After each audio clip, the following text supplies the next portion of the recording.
সালামু আলাইকুম এভরিওয়ান, কেমন আছেন সবাই? মূলধারার গণমাধ্যম আসলে আমরা যে কাকে বিশ্বাস করব আর কাকে বিশ্বাস করব না সেটা নিয়ে দীর্ঘদিন ধরে একটি কনফ্লিক্ট তৈরি হয়ে আছে। দৈনিক আমার দেশ মাহমুদুর রহমান সাহেবের নেতৃত্বে পরিচালিত একটি পত্রিকা। তিনি বিভিন্ন তথ্য উপাত্ত বিশ্লেষণ করে বিভিন্ন কিছু সামনে আনেন। তিনার অধিকাংশ নিউজ আওয়ামী লীগের বিরুদ্ধে এবং ভারতীয়দের বিরুদ্ধে। তবে তিনি এবার যে নিউজটি করেছেন যা দেশের স্থিতিশীলতা ও সার্বভৌমত্বকে হুমকির মুখে ফেলেছে। তার বক্তব্যের ভিত্তিতে আইএসপিআর থেকে কাউন্টার বক্তব্য এসেছে। তথ্য প্রমাণ নিয়ে যে নিউজটি এসেছে, আইএসপিআর যে বক্তব্য দিয়েছে এই বিষয়গুলো নিয়ে দ্বিধাদ্বন্দ্ব তৈরি হয়েছে। এটা কোনোভাবেই আমাদের কাম্য নয়।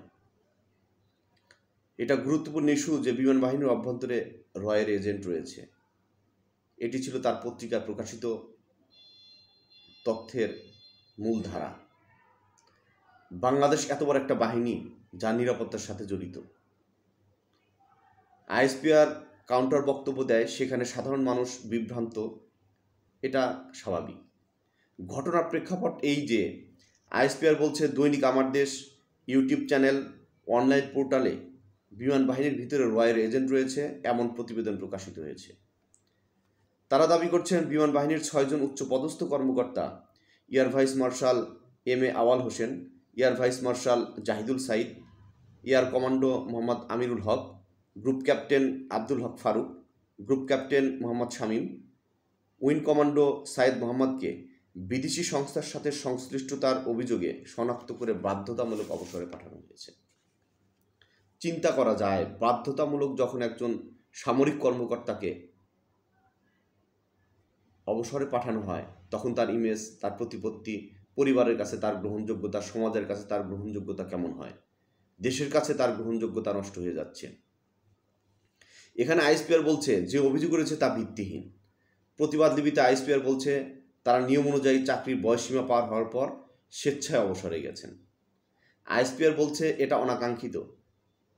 এটা যদি অনাকাঙ্ক্ষিত হয় তাহলে এটা স্পষ্টত আইনের লঙ্ঘন। তাহলে অবশ্যই জনাব মাহমুদুর রহমান সাহেবকে আইনের আওতায় আনা হোক।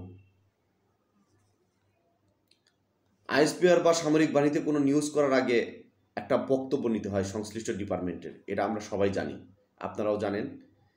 এখন এই পত্রিকায় আরও প্রতিবেদনে বলা হয় ফ্লাইট লেফটেন্যান্ট রিফাত আশরাফি ও ফ্লাইট লেফটেন্যান্ট তাশরিফ ছুরি নামক আরও 2 জন কর্মকর্তাকে একই বিদেশি সংস্থার সাথে অভিযুক্ত হওয়ার তাদেরকেও বাধ্যতামূলক অবসরে পাঠানো হয়েছে। আমার দেশ পত্রিকার মাহমুদুর রহমান সাহেব যথেষ্ট বিচক্ষণ একজন মানুষ। আমি ব্যক্তিগতভাবে তাকে চিনি, তার ব্যক্তিত্ব সম্পর্কে জানি। তিনি অত্যন্ত দায়িত্বশীল এবং সাহসী একজন সাংবাদিক। তিনি যখন এ ধরনের নিউজ করেন তাহলে আমরা সাধারণ মানুষ যারা আছি তারা অবশ্যই বিভ্রান্ত এবং আতঙ্কিত হয়ে আছি।